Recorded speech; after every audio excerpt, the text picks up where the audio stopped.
Olá, galera do nono ano, tudo bem com vocês? Sejam bem-vindos a mais uma aula de História. E o nosso conteúdo de hoje é a participação do Brasil na Segunda Guerra Mundial. Também veremos um pouquinho do período pós-Segunda Guerra Mundial, o período de paz.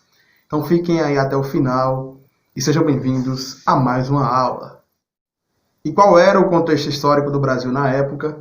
Nós vivíamos no Estado Novo. A era Vargas, ditadura militar, enfim, já falei isso em outro momento. Em 1939, as correntes pró-eixo e pró-aliança disputavam a influência no mundo. Os Estados Unidos, nesse momento, estava neutro. E os Estados Unidos queriam ampliar a sua força econômica para a América Latina. Isso é uma coisa muito antiga, que é lá do tempo da doutrina Monroe, que é a América para os americanos. Ponto. Os Estados Unidos ainda estavam com esse plano de querer a América Latina apenas para eles. E o Brasil, obviamente, era um país importante para eles.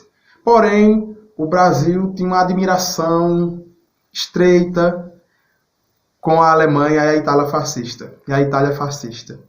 Isso mesmo. Uma prova disso é que o Góes Monteiro, que era general do governo, e o Eurico Dutra declaravam abertamente que gostavam do modelo italiano e do modelo alemão, o modelo fascista. Então, o governo do Vargas estava dividido. O Eurico Dutra e o Góes Monteiro apoiavam essa corrente pró-eixo, enquanto o Oswaldo Aranha apoiava a corrente pró-aliança.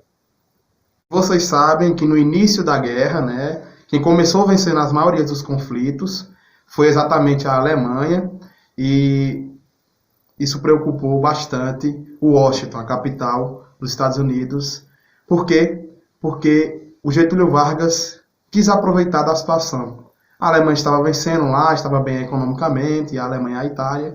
Então ele queria tirar queria tirar um proveito dessa situação, e fez um discurso em 1940, na qual ele dizia que os países, ou os governos ocidentais, estão lutando por ideias mortas.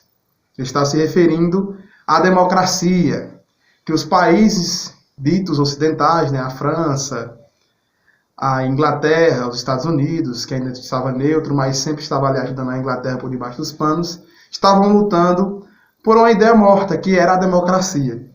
E que as pessoas agora deveriam seguir essas novas ideias, que é a ideia do fascismo, do nazismo. Então ele declarou abertamente isso. Aí os Estados Unidos, com medo, não querendo perder a influência do Brasil, e falou assim, temos que fazer alguma coisa para parar e brecar o Brasil. O que é que a gente vai fazer? Já que o Vargas está querendo construir uma siderúrgica no Brasil, vamos financiar. Sabe por quê? Porque a Alemanha também estava querendo financiar a construção da siderúrgica para ganhar o Brasil. Isso mesmo. Estados Unidos vai dar o dinheiro ao Brasil, empresta o dinheiro ao Brasil, e o Brasil, em troca, cede aos Estados Unidos Fernando de Noronha, a ilha de Pernambuco. Olha a jogada massa aí do Getúlio Vargas. É inteligente ou não? Estrategista, na verdade. Também inteligente, Você viu, é nesse período aí, em 1940, que surge a Companhia da Siderúrgica Nacional, lá em Volta Redonda, no Rio de Janeiro. Em represália ao Brasil ceder o Fernando de Noronha como uma base naval para os Estados Unidos, o que é que a Alemanha faz? Bombardeia 5 navios mercantis do Brasil. Aí a opinião pública brasileira cai em cima do Getúlio Vargas. E aí, vai deixar? Aquele negócio, se fosse comigo eu não deixava, vai deixar mesmo? Pronto, o que é que acontece? Em 1942, em agosto de 1942, o Getúlio Vargas, por pressão nacional e por pressão dos Estados Unidos, que já tinham entrado na guerra, o que é que ele faz, Getúlio Vargas? Declara guerra à Itália e à Alemanha. Porém, o Brasil vai passar mais ou menos 2 anos e meio em treinamento, e só vai para o combate em 1944, pertinho do fim da guerra.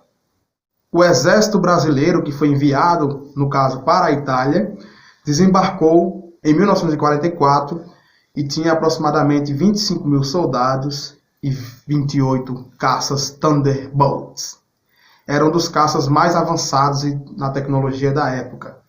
Então o Brasil, diferente da Primeira Guerra Mundial, foi diferente na Segunda Guerra Mundial, viu, gente? Não houve a batalha das toninhas. Não houve, não. Dessa vez o Brasil realmente foi para o campo de batalha e ajudou bastante no processo aí da perda dos alemães e dos italianos. Ao lado dos soldados dos Estados Unidos, os soldados brasileiros ajudaram no processo da vitória da conquista de várias regiões na Alemanha e na Itália, com destaque para o Monte Castelo, para Montese e Zocar, isso mesmo. Próximo ao fim da guerra, os soldados brasileiros, fizeram 14 mil soldados da Alemanha como reféns. Vocês viram aí? E é nesse contexto que o Brasil sai vencedor na Segunda Guerra Mundial, ao lado dos países aliados. Só que o Brasil sai vencedor de uma maneira estranha. Vocês viram isso, que eu citei isso num vídeo passado. Vídeo passado não, mas em outro momento, eu citei que os governos dos países ocidentais, no caso também o Brasil, os países aliados, estavam lutando na guerra para derrubar ditaduras do Hitler, do Mussolini e de outros países. Não é isso? Não é basicamente isso? A luta contra as ditaduras. E o Brasil estava vivendo uma ditadura na época que ele foi para a guerra, né? Ironicamente, a ida do Brasil para a guerra, para a Segunda Guerra Mundial, também ocasionou a queda do Vargas. Isso mesmo. Porque não fazia sentido, gente. O Brasil saiu do seu território para lutar na Europa contra ditaduras e estava mantendo a ditadura. Então, obviamente que a imprensa, setores públicos, a opinião pública caiu em cima do Vargas depois. E isso fez com que houvesse um golpe aqui no Brasil e derrubasse o Vargas. Então, a participação do Brasil é esse resumo, um pequenininho, da participação do Brasil na Segunda Guerra Mundial. Mas tem muita coisa mesmo. Tiveram até florestanos que participaram. Eu já falei isso para vocês na época que eu estava dando aula para vocês. Na época que nós estava tendo as aulas presenciais, na verdade, eu falei isso para vocês, que tiveram florestanos que participaram. E tem várias histórias bacanas sobre a participação do Brasil na Segunda Guerra Mundial. Depois do período das primeiras derrotas nas batalhas dos países do eixo, os países aliados começaram a organizar grandes conferências. A primeira conferência é a Conferência de Teherã, em 1943, que era para discutir a questão da entrada pelo Ocidente, né, na França, para derrubar a Alemanha. Isso aí eu falei em outro vídeo. Nesse encontro estava presente o primeiro-ministro da Inglaterra, o Churchill, o Roosevelt, que era o presidente dos Estados Unidos, e o Stalin, que era o comandante-geral da União Soviética. Então, o objetivo central era a frente ocidental, que iria entrar pela França, aquela questão do dia D, lembra? Para discutir exatamente a questão do dia D. Foi a primeira conferência. A segunda conferência foi a Conferência de Yalta. Essa conferência ocorreu em 1945 e o objetivo dessa conferência era discutir as áreas de influência dos países vencedores. Essa conferência ela foi feita antes do fim da guerra, né? Antes mesmo do fim da guerra, porque já estava previsto que o eixo iria perder a guerra. Então os países aliados se reúnem para discutir as áreas de influências dos países vencedores. A Inglaterra, enfraquecida, que era uma grande potência, deixa de ser uma grande potência a nível mundial, né, número 1 do mundo, porque foi abalada com a Segunda Guerra Mundial, perdeu várias de suas colônias na África e na Ásia, então estava enfraquecida. Sobrou para quem? Estados Unidos, que estava em grande ascensão econômica e militar, e a União Soviética, que era praticamente também em grande ascensão econômica e militar. Então a influência ficou disputando, esses dois países ficaram disputando as influências nas áreas nas áreas do mundo.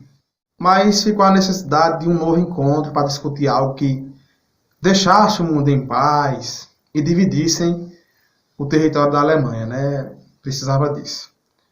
E é nesse momento, depois, né, que vai surgir a ONU, a Organização das Nações Unidas. Então, a Conferência de Potsdam, no mesmo ano, em 1945, foi também uma grande e importante conferência realizada pelos países vencedores. Entre os anos de 1945 e 1946, 2 dos governos vencedores mudariam. Com o falecimento de Roosevelt, o seu vice, Harry Truman, assumiu seu lugar. Na Inglaterra, a vitória dos trabalhistas nas eleições inglesas substituía Churchill por Clement Attlee no cargo do primeiro-ministro.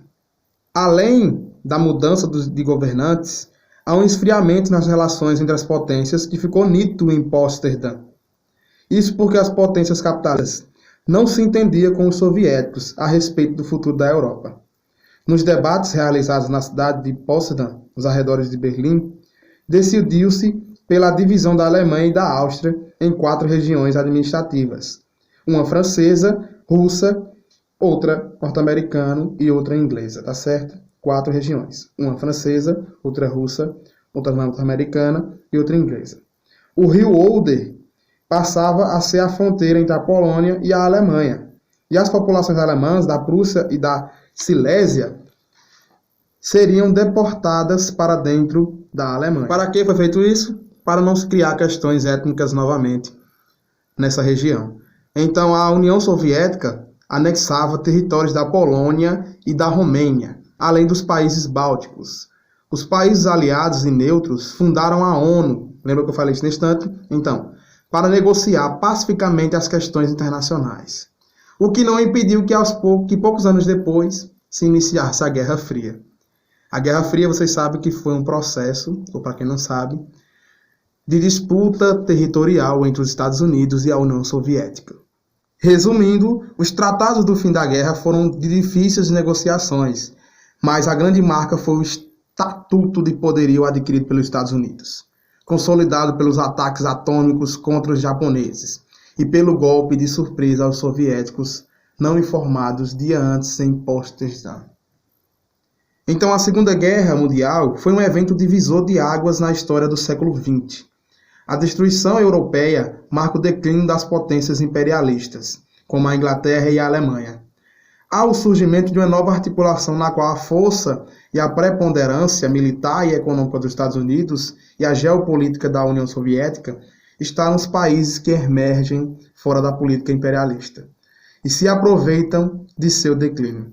É nesse contexto que ocorre o advento da Guerra Fria, que é assunto para outro dia. Então, pessoal, essa foi a nossa aula de hoje e a atividade será da página 45, isso mesmo, a parada obrigatória da página 45 e 46 e a parada complementar da página 46, 47 e 48. É bem fácil, são de assinalar as atividades, mandem para mim no WhatsApp e tenham paciência na hora que eu for responder, que eu sempre estou demorando a responder vocês, mas esse probleminha estará resolvido de hoje em diante, tá certo, pessoal? Então fiquem na paz e até mais.